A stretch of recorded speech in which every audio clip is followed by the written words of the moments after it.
John Wayne was bigger than life when he acted in movies. He was the perfect cowboy who owned every scene he was in. But when he died, the real drama started behind closed doors. The money he left behind made his family cry, bringing up feelings, surprises, and questions nobody expected. Who got what? And what secrets did his money reveal about the real man behind the famous actor? The story of John Wayne's money is as exciting as the movies that made him a Hollywood star.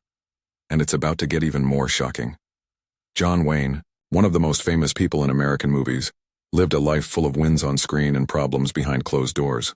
His family life was as full of events as his career, shaped by 3 marriages and 7 kids who carried both his name and what he left behind. Wayne's first marriage was to Josephine Saenz, the daughter of a diplomat from Panama. The couple got married in 1933, and together they had 4 kids, Michael, Tony, Patrick, and Melinda. For a while, this marriage gave Wayne some stability while he was becoming famous in Hollywood. But as his fame and busy schedule got worse, problems showed up, leading to the marriage ending. Even after the split, Wayne stayed in his kids' lives, making sure they shared in his success and learned about family loyalty. His second marriage was much shorter and didn't last long. Even though it seemed like it would bring friendship at first, differences between Wayne and his wife couldn't be fixed, and they got divorced soon after. While that part of his personal life ended quickly, it showed the challenges Wayne faced trying to balance his career demands with the needs of the people closest to him. His third and last marriage was to Par Plett, an actress from Peru. Together, they had 3 kids, Ethan, Isa, and Marika. For years, the couple lived in the public eye as one of Hollywood's admired families. But by the mid-1970s, even this marriage couldn't handle the stress of Wayne's lifestyle. Even though they separated, a deal made sure that Pilar and her kids were taken care of, and Wayne kept relationships with them despite the distance. Beyond his family ties, Wayne's later years were overshadowed by a long fight with cancer. In 1964, he was told he had lung cancer, a sickness so bad that doctors removed one of his lungs and several ribs to save him. He amazingly survived, but his health never fully got back to how strong it used to be. His reputation as the Duke, however, pushed him to keep working, a symbol of toughness that fans across the world admired. Fate dealt its final blow in the late 1970s when Wayne got stomach cancer. On June 11, 1979, at age 72, he died in Los Angeles. Many people believe that the start of his sickness happened years earlier on the set of his 1956 movie, The Conqueror. The film was shot in St. George, Utah, not far from a place where they tested nuclear weapons. Even though the cast and crew were told it was safe, winds carried radioactive dust across the filming location. Years later, reports showed that many people who worked on the movie got cancer, including director Dick Powell and actress Susan Hayward. Out of 220 people on set, 91 were later diagnosed and almost half lost their lives. For Wayne, who had been a heavy smoker his whole life, the exposure was a devastating extra blow. The tragedy went far beyond Wayne. Many members of the production, including director Dick Powell and actress Susan Hayward, later died from cancer as well. As sadness swept through his family, there was also uncertainty. Wayne's loved ones mourned his loss while waiting for the reading of his will. Everyone wondered how his huge estate would be divided and what surprises might be hidden in the details of his final wishes. And when the contents of his estate were finally revealed, the real drama began. Wayne's will, prepared with care and kept safely by his lawyers, was formally read in Los Angeles. His longtime lawyer and close friends were there, along with family members who gathered nervously to hear every word. Wayne's estate was worth about $6.8 million, a huge amount for that time. About $1 million came from real estate holdings, including homes and land, while nearly $575 million came from personal property, investments, accounts, and treasures collected over a lifetime of stardom. But money was only part of the story. What stirred emotions most deeply was how he had chosen to divide it. The first and biggest people to get money were his 7 children. Wayne had always been known as a family man despite his complicated love life, and he made sure that his children would inherit most of his wealth.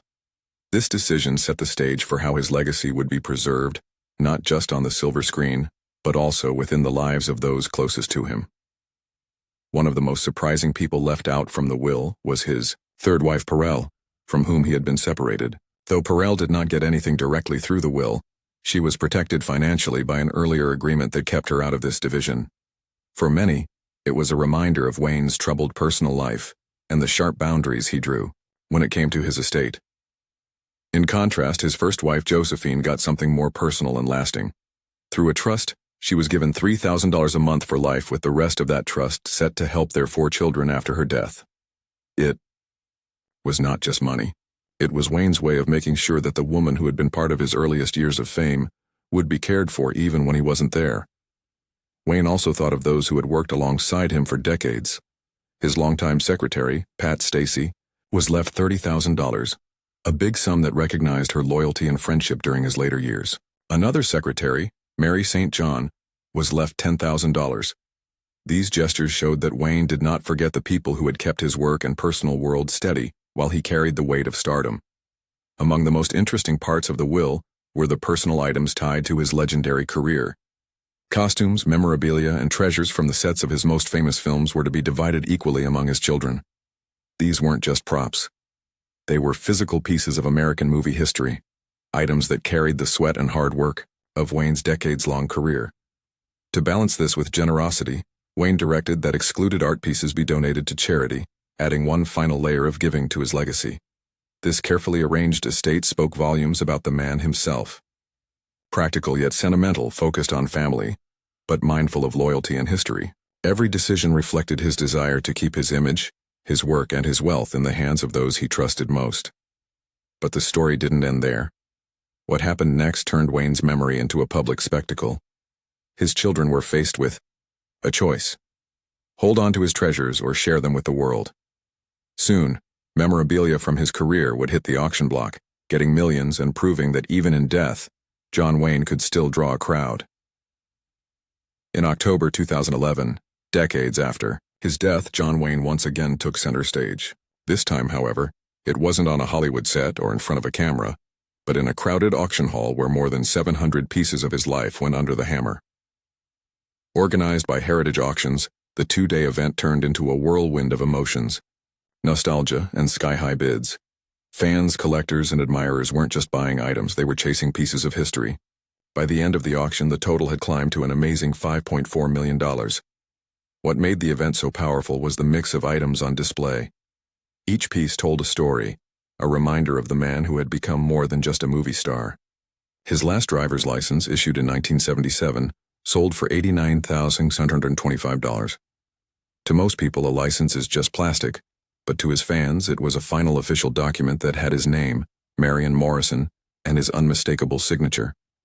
The weapons and costumes carried even more weight. The holster and gun belt from El Dorado went for $77,675, an accessory that had once been strapped to Wayne's waist as he walked across the screen in one of his classic westerns. His eye patch from True Grit, where he played the unforgettable Rooster Cogburn, brought in $47,800. It was a small, simple piece of cloth, but it symbolized one of his most iconic performances. The biggest headline of the auction came from the sale of a green wool beret that Wayne had worn in the Green Berets. This single item got $179,250, a shocking price that showed how much fans were willing to pay for a direct connection to the Duke.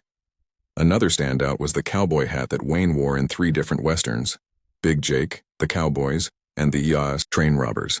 That piece alone brought in $195,500. Not all the prized possessions were clothing or props. His Golden Globe for True Grit went under the hammer too, finding a new home at the price of $140,400. It wasn't just a trophy. It was recognition of the role that defined him for a new generation of fans and critics alike. Beyond these headline sales, there were hundreds of smaller yet equally interesting items. Scripts marked with his notes, awards, furniture, and even personal desk items all found eager buyers. Each winning bid was more than just a transaction. It was a fan's way of owning a real piece of the legend's life. The auction was not only about money or memorabilia. Part of the money was given to the John Wayne Cancer Foundation, a cause close to the actor's legacy. Wayne had battled cancer himself, and this foundation was built to continue his fight long after he was gone. In this way, even in the middle of bidding wars, his name was tied to a greater mission, helping others. The event was more than an auction. It was a celebration, a reminder of how deeply Wayne had carved himself into American culture. Every gavel strike echoed with memories of his films, his larger-than-life persona, and the timeless stories he brought to life. To understand why these items meant so much to so many people, we must look back at the man behind the name John Wayne, and at the journey from Marion Morrison to the Hollywood legend he became. John Wayne's story begins far from the bright lights of Hollywood in the quiet town of Winterset, Iowa, where he was born as Marion Robert Morrison in 1907. His childhood was one of ordinary beginnings, but his family's move to California during his teenage years would unknowingly set the stage for his transformation into one of the most iconic figures in American cinema. Growing up in Glendale, Wayne developed a strong work ethic, delivering newspapers and taking odd jobs to help his family. Yet even then he stood out, tall, athletic, and having a quiet confidence that drew others to him. At the University of Southern California, he seemed destined for greatness on the football field. Winning a scholarship, he quickly became part of the Trojan football team. But fate had other plans. A surfing accident badly injured his shoulder, cutting short his athletic dreams and ending his hopes of a career in sports. That injury, however, opened a door that Wayne never could have predicted. No longer able to play football, he lost his scholarship and needed work. Through his USC connections, he landed a job at Fox Film Corporation, not as an actor, but in the prop department carrying furniture and moving sets. It was here that he got his first glimpse of Hollywood's magic. Wayne's early years in film were far from glamorous. During the 1930s, he worked hard in Poverty Row, the nickname for the Yaabi studios that made low-budget westerns. Over the course of the decade, he appeared in nearly 80 films, sometimes playing the lead, sometimes just filling space. These cheap movies were forgettable to most audiences. But for Wayne, they were invaluable. They became his training ground, teaching him how to ride, fight, deliver lines, and project the steady, rugged presence that would one day define him. His screen persona, the slow draw, the deliberate walk, the calm authority was being formed in these cheap productions. Yet success always seemed just out of reach. That changed in 1939 when director John Ford cast him in Stagecoach. Ford had noticed Wayne years earlier, waiting for the right opportunity to give him a role that would showcase his true potential. As the Ringo Kid, Wayne burst onto the screen, not as a second-rate cowboy, but as a fully formed star. Stagecoach was a box office success, and Wayne's rise to stardom officially began. Overnight, he transitioned from a cheap film regular to a household name. The 1940s and 1950s cemented his legacy.